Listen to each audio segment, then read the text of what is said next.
On the worship of authority. On Monday, January 13th, 2 Fullerton, California police officers charged with the beating death of Kelly Thomas were acquitted, and the prosecutor announced his decision not to press charges against a third officer involved. Millions who have been following the story met the verdict with incredulity. How could anyone who watched that horrific video of Thomas pinned down and brutally beaten with fists and batons, begging for his life and calling out for his father, have possibly returned any verdict but guilty? The answer lies in a famous psychological experiment, the Milgram experiment, conducted in 1961. This experiment, conducted when the Nuremberg trials were still a recent memory, led subjects to believe they were torturing a fellow subject in the next room, who in fact was a Confederate pretending to be a volunteer and suffered no actual pain, with increasingly powerful electric shocks. Reassured by scientists in white coats that they would assume all responsibility and urged to continue, subjects continued to, so far as they knew, inflict more and more painful shocks on their fellow subjects, even as the screams became louder and then went silent. In short, these people were willing to inflict pain on strangers who were begging for mercy, to the point of unconsciousness and possible death, based on the assurances of responsible authority figures, so long as the victim was framed as an outsider.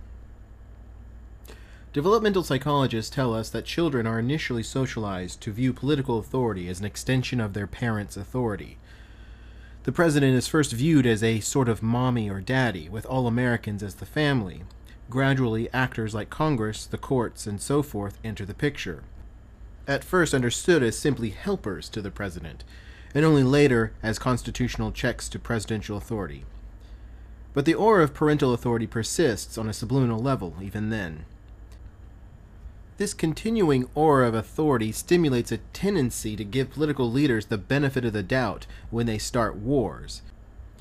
They must be privy to information that we're not, and to view formal systems of authority as things that exist by popular consent in order to address common problems. The government is just all of us. Nowhere is this ingrained tendency more evident than in the view of police officers inculcated in small children. The policeman is your friend. If you're ever in trouble or need help, call a policeman. They must have been doing something wrong, or they wouldn't have been arrested. But this is simply untrue. Perhaps in past years, police were mostly benign presences in neighborhoods or small towns where local residents had long known each other and the officers on the beat, although even here things might not seem so benign to vagrants or members of racial minorities. But today, a major portion of officers on metropolitan police forces of any size are people who self-selected police work based on authoritarian personalities and a desire to brutalize others. Another portion are enculturated into brutality after they join the force, and most of those who don't fall into either of the first two categories learn to honor the blue code of silence when they witness brutality by others in their band of brothers. What happened to Thomas is standard police operating procedure in most jurisdictions. Continue to brutalize someone who's been rendered physically incapable of resistance, other than involuntary spasms from unbearable agony, while continuing to yell, "Stop resisting, stop resisting." Local police forces are sordid empires of criminality based on planted evidence, entrapment, coerced testimony, civil forfeiture, racketeering with stolen property, and dogs trained to falsely alert on command. Thanks to the gravy train of federal military surplus hardware and military cross-training, police forces are militarized to the point that SWAT teams are used to serve routine search or arrest warrants, battering down doors, shooting pets, ransacking houses, and terrorizing families in the dead of night, just like Soviet and Nazi-era secret police.